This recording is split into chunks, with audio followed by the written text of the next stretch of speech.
Alright guys, this is part 2 of the full review on this Hisense U7K.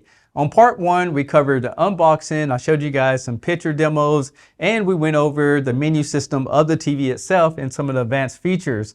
On this video, we're going to cover gaming as well as doing some picture tests, and we're going to take a listen to the audio system. So let's get into it. For all you gamers out there, you're going to absolutely love this television because not only that it performs well, but you can get frames up to 120 Hertz from an Xbox, and if you hook it up to a PC, you can get up to 240 Hertz at 1080p or 144 Hertz at 4K. So this TV pretty much covers everything.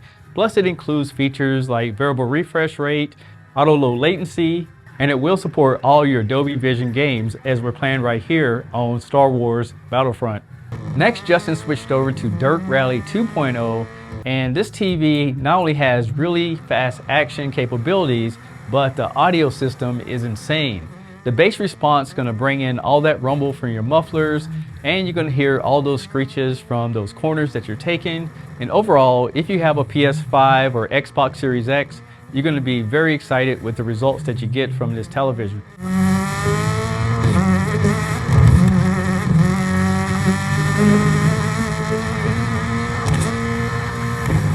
This is the gaming bar they have on this TV. The only thing is that in order to get to your picture profiles, you have to go to the end and hit the menu so you can get this separate pop-up. So I wish you can get access to this a little bit quicker. But if you turn it back on, you can see the frames per second, what mode the TV's in, variable refresh rate, and then we have frames per second viewing. When we turn this on, you can see at the top here, it shows the frames, and that's great whenever you're playing a game, but it is something you can toggle off and on. Next, we have the dark details, and this basically, if you look around here, this actually enhances the shadow levels. You can adjust the picture sizes. There we have normal, zoom, wide, direct, and this TV can do what they call 21:9 aspect ratio. You can see the black bars there, and that's in case you get a certain type of game that handles that. Plus you have a 32:9 aspect ratio. As you can see, everything got smaller, and this is ideal if you're hooking up to a PC and you need to have more custom controls over it. In addition to variable refresh rate, this TV does support your AMD FreeSync. You can control the brightness right there, and you do have a high refresh rate that you can turn off and on if you need some additional speed. Now I want to show you guys something on a PS5. A lot of times you want to initially see 120 Hertz right here where the frames are. For example, right now it's in performance mode, and you can see it's at 59 frames per second. But if I toggle this over to high frame rate mode, you can see it jumps up to 119. So that's the trick that you can do to get the PS5 to go into 120 Hertz, as we see it right there. And temporarily, till you start another game and go to the video outputs, you can see that it's gonna show you up to 120 Hertz, but the minute you select another game that's not 120 Hertz, these settings will change, and this TV is set up with everything you need. And this is what I mean by that. I switched over to the Xbox and it'll show us all the settings. As you can see, this TV is gonna support everything. So if you're a gamer, you have nothing to worry about because this TV will support all your different functionality. So what we have here is a 1080p 60 Hertz input lag tester, and I'm still waiting on them to build a 4K model. I've been in contact, but they still don't have it ready. But with that being said, I did check out the input lag on this television. First, I checked out the HDMI 2.0s and put the TV enhanced mode, and I roughly got about 13.1 milliseconds. And it read about 13.1 as well on HDMI 2.1. Now, here's the thing, that high frame rate that I showed you guys earlier, if you enable that, it jumped up to around 19.4 milliseconds. So by having a higher speed connection is going to slow down your input lag on this television. Now let's talk about picture quality. And as I said in my previous video, this TV will support your Dolby Vision, Dolby Vision IQ, HDR10, HDR10 Plus, and HLG picture profiles. And I must say that this TV has just about every option that's available in a consumer level television. And the reason this is very important is because no matter what you play, you can easily go into the settings and you can adjust it to your particular taste. Now, I'm all about calibrating the television to get the best picture quality, but what you see might be something different than what other people see. And that's why I wanted to toggle through these different picture profiles so you can take a look for yourself. But in my opinion, Dolby Vision is definitely the way to go because this TV reproduces those images so much better than your standard SDR content. So after watching a few movies on this television, I can tell you that it's got a really bright picture on it, even though it's 1000 nits. And that's actually pretty respectful given that this TV is the in-between of the Hisense models.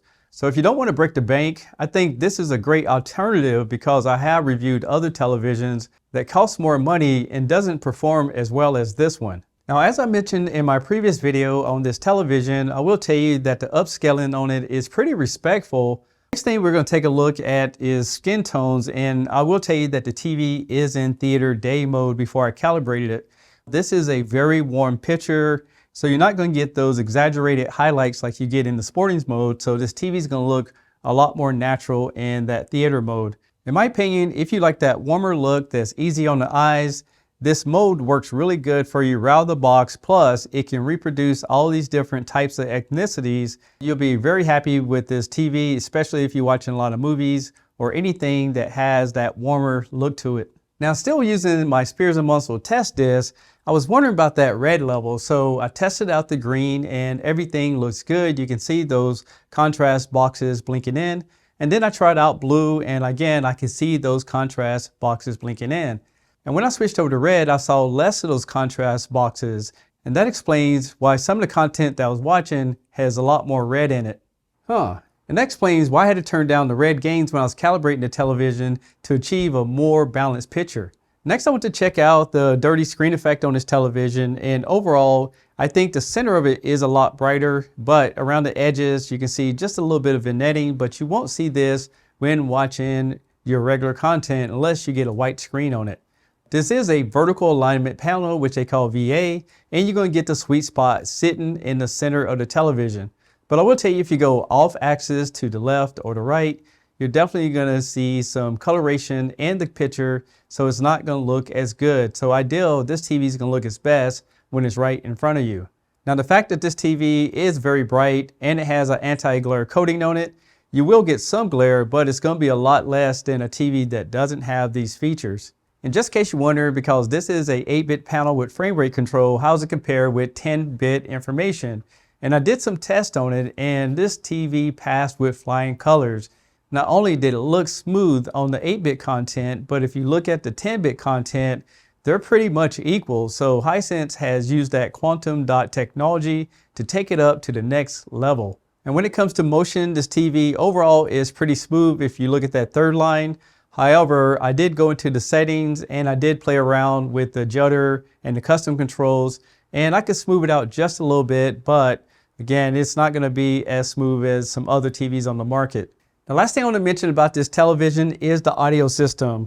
On the bottom here, you have two 10-watt speakers, and on the back of it, it has a 20-watt subwoofer. And I will tell you, if you're in the center of this television and you don't want to add a sound bar, it's pretty bassy, especially if you put it in a corner. This TV also has a feature where you can calibrate your room using the microphone and a remote control. And I want to let you guys hear it before we wrap up this video.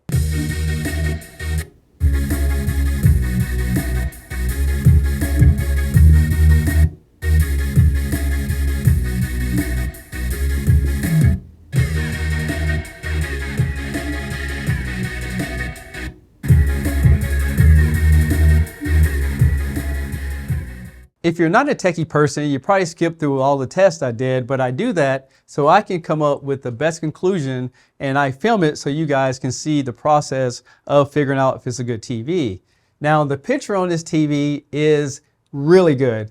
We're talking about the price point of this TV. There's not a lot that compare with it as far as the picture quality. And the thing is that there's features that you definitely want to have. You want to have at least 1000 nits of brightness. You also want to have Dolby Digital, Dolby Vision, and those type of support. So whenever you're watching movies, you're not limited to your basic HDR. This TV has all that. In addition to that, this TV has local dimming zones with controls. And if you buy a TV that has, let's say, frame dimming or what they call edge lit, you're going to get a lot of the bleed from the backlights. And this TV does a fairly good job eliminating most of that. Plus, it has the mini LED technology. The audio system. This TV has a great sound system. I've seen a lot of TVs where they're so thin that it sounds like really tinny. This TV can really produce that bass response with that subwoofer, and it has a lot of great surround sound settings instead of just 2 or 3. So if you're looking for a TV and you're looking for a good deal, this might be the one to go for a lot of you guys. I'm Tech Steve. Hope you like this content.